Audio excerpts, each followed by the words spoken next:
제11장. 속이는 저울은 여호와께서 미워하시나 공평한 주는 그가 기뻐하시느니라. 교만이 오면 욕도 오거니와 겸손한 자에게는 지혜가 있느니라. 정직한 자의 성실은 자기를 인도하거니와 사악한 자의 패역은 자기를 망하게 하느니라. 재물은 진노하시는 날에 무익하나 공의는 죽음에서 건지느니라. 완전한 자의 공의는 자기의 길을 곧게 하려니와 악한 자는 자기의 악으로 말미암아 넘어지리라. 정직한 자의 공의는 자기를 건지려니와 사악한 자는 자기의 악에 잡히리라. 악인은 죽을 때 그 소망이 끊어지나니 불의의 소망이 없어지느니라. 의인은 환난에서 구원을 얻으나 악인은 자기의 길로 가느니라. 악인은 입으로 그의 이웃을 망하게 하여도 의인은 그의 지식으로 말미암아 구원을 얻느니라. 의인이 형통하면 성읍이 즐거워하고 악인이 패망하면 기뻐 외치느니라. 성읍은 정직한 자의 축복으로 인하여 진흥하고 악한 자의 입으로 말미암아 무너지느니라. 지혜 없는 자는 그의 이웃을 멸시하나 명철한 자는 잠잠하느니라. 두루 다니며 한담하는 자는 남의 비밀을 누설하나 마음이 신실한 자는 그런 것을 숨기느니라. 지략이 없으면 백성이 망하여도 지략이 많으면 평안을 누리느니라. 타인을 위하여 보증이 되는 자는 손해를 당하여도 보증이 되기를 싫어하는 자는 평안하니라. 유덕한 여자는 존영을 얻고 근면한 남자는 재물을 얻느니라. 인자한 자는 자기의 영혼을 이롭게 하고 잔인한 자는 자기의 몸을 해롭게 하느니라. 악인의 삭은 허무하되 공의를 뿌린 자의 상은 확실하니라. 공의를 굳게 지키는 자는 생명에 이르고 악을 따르는 자는 사망에 이르느니라. 마음이 굽은 자는 여호와께 미움을 받아도 행위가 온전한 자는 그의 기뻐하심을 받느니라. 악인은 피차 손을 잡을지라도 벌을 면하지 못할 것이나 의인의 자손은 구원을 얻으리라. 아름다운 여인이 삼가지 아니하는 것은 마치 돼지코의 금고리 같으니라. 의인의 소원은 오직 선하나 악인의 소망은 진노를 이루느니라. 흩어 구제하여도 더욱 부하게 되는 일이 있나니 과도히 아껴도 가난하게 될 뿐이니라. 구제를 좋아하는 자는 풍족하여질 것이요 남을 윤택하게 하는 자는 자기도 윤택하여지리라. 곡식을 내놓지 아니하는 자는 백성에게 저주를 받을 것이나 파는 자는 그의 머리에 복이 임하리라. 선을 간절히 구하는 자는 은총을 얻으려니와 악을 더듬어 찾는 자에게는 악이 임하리라. 자기의 재물을 의지하는 자는 패망하려니와 의인은 푸른 잎사귀 같아서 번성하리라. 자기 집을 해롭게 하는 자의 소득은 바람이라. 미련한 자는 마음이 지혜로운 자의 종이 되리라. 의인의 열매는 생명나무라. 지혜로운 자는 사람을 얻느니라. 보라, 의인이라도 이 세상에서 보응을 받겠거든 하물며 악인과 죄인이리요.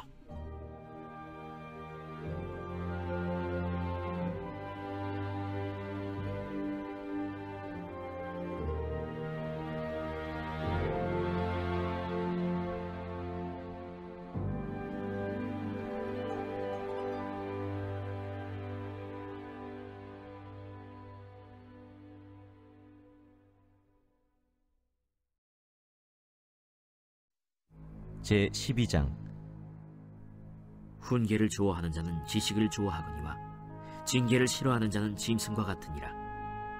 선인은 여호와께 은총을 받으려니와 악을 꾀하는 자는 정죄하심을 받으리라. 사람이 악으로서 굳게 서지 못하거니와 의인의 뿌리는 움직이지 아니하느니라. 어진 여인은 그 지아비의 면류관이나 욕을 끼치는 여인은 그 지아비의 뼈가 썩음 같게 하느니라. 의인의 생각은 정직하여도 악인의 도모는 속임이니라. 악인의 말은 사람을 엿보아 피를 흘리자 하는 것이거니와 정직한 자의 입은 사람을 구원하느니라. 악인은 엎드려져서 소멸되려니와 의인의 집은 서 있으리라. 사람은 그 지혜대로 칭찬을 받으려니와 마음이 굽은 자는 멸시를 받으리라.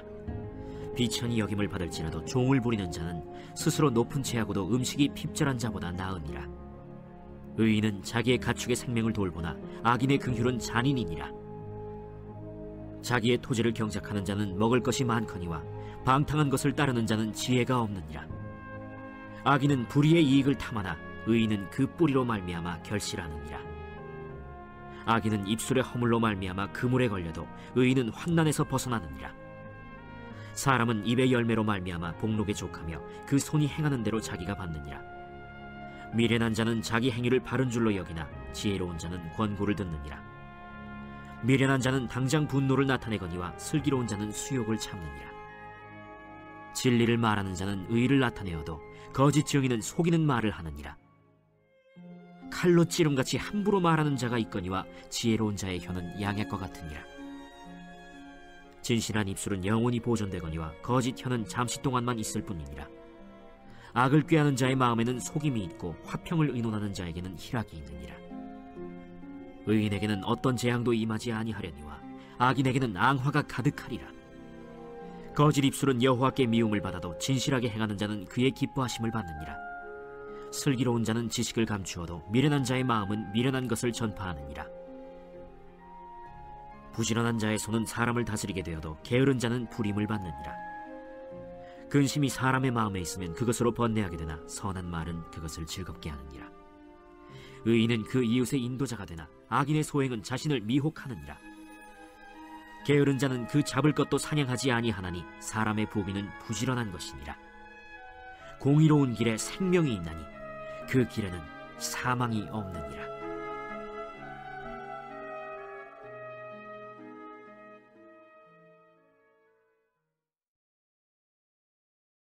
제11장.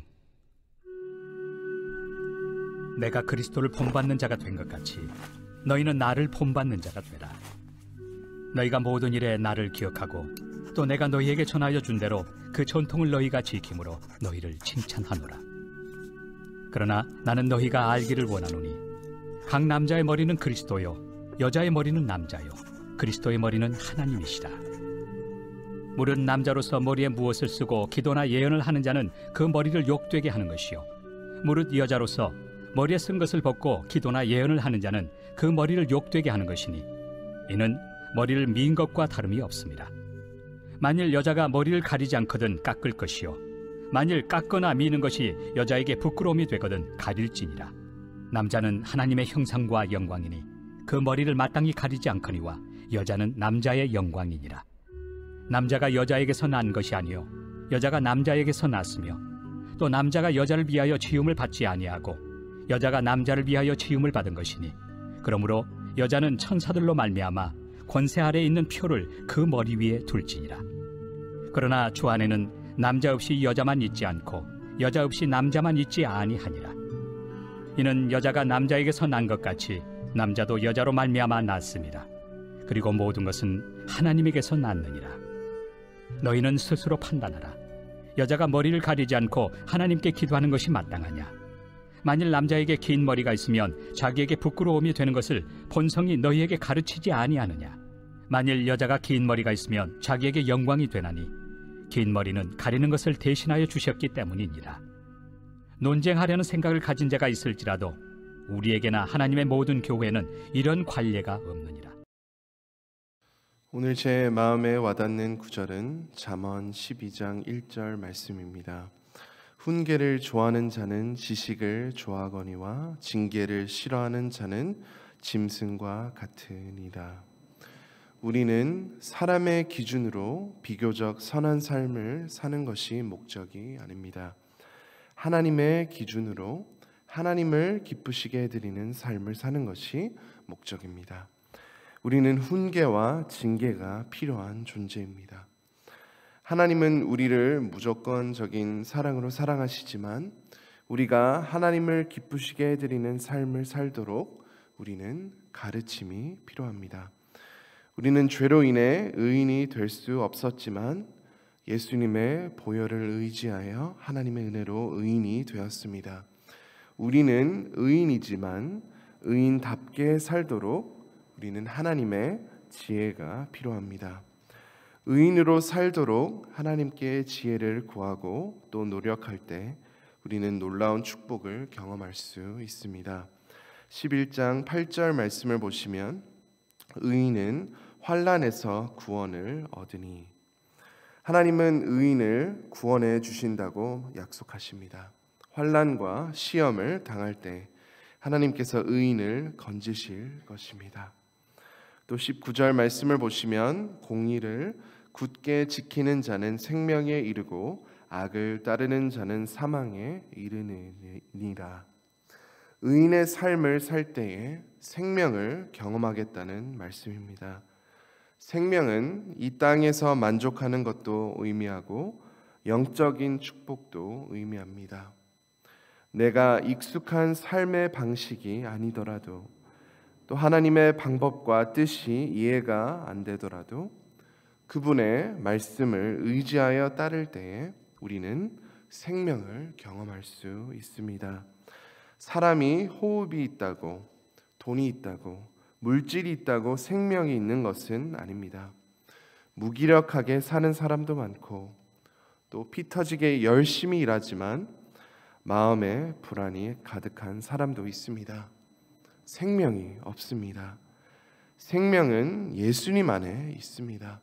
하나님의 뜻을 따를 때에 생명이 솟아날 것입니다. 또 30절 말씀을 보시면 의인의 열매는 생명나무라 지혜로운 자는 사람을 얻느니라. 우리가 의인의 삶을 실천할 때에 우리 삶에 생명의 열매를 맺고 또 주변 사람들에게도 생명을 주는 사람이 됩니다. 세상에 아픔과 서러움이 많습니다. 그래서 누군가가 나에게 그늘이 되어준다면 큰 힘이 됩니다. 의인은 아픔을 겪는 사람을 위해 그늘도 베풀어 주지만 그 사람도 진정한 생명을 경험하도록 그 사람을 하나님께 가까이 인도합니다. 우리가 베푸는 그늘은 반창고 밴드 붙여주는 것과 같습니다. 진정한 치료자는 하나님이십니다. 생명은 주님께 있습니다. 잠언 12장 5절 말씀을 보시면 의인의 생각도 중요하다는 말씀을 볼 수 있습니다. 의인의 생각은 정직하여도 악인의 도모는 속임이니라. 로마서 12장 2절 말씀에 너희는 이 세대를 본받지 말고 오직 마음을 새롭게 함으로 변화를 받아 하나님의 선하시고 기뻐하시고 온전하신 뜻이 무엇인지 분별하도록 하라. 이 세대는 기분을 따라가는 세대입니다. 기분이 내키는 대로 삽니다. 그러나 우리는 기분대로 살 수 없습니다. 자녀를 키우면서 기분대로 살면 안 되겠다는 것을 느낄 수 있습니다. 내가 피곤하다고, 내가 힘들다고 해서, 내가 귀찮아서 아이를 위해 기도하지 않고 또 아이를 놀아주지 않고 맛있는 밥을 해주지 않고 혼내기만 하고 방치한다면 그것은 사랑이 아니라고 생각합니다. 그러나 단지 좋은 것, 옳은 생각을 하는 것이 목표가 아닙니다. 더 우선적으로 생각하는 것은 하나님께서 무엇을 원하실까? 성경에 어떻게 말씀하는가? 하나님의 마음은 어떠한가? 이 생각, 이 훈련이 되어야 하는 것이죠.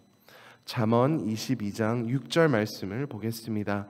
마땅히 행할 길을 아이에게 가르치라. 그리하면 늙어도 그것을 떠나지 아니하리라. 이러한 말씀들을 마음에 품고 말씀을 생각하고 실천하는 것이 의인의 삶입니다.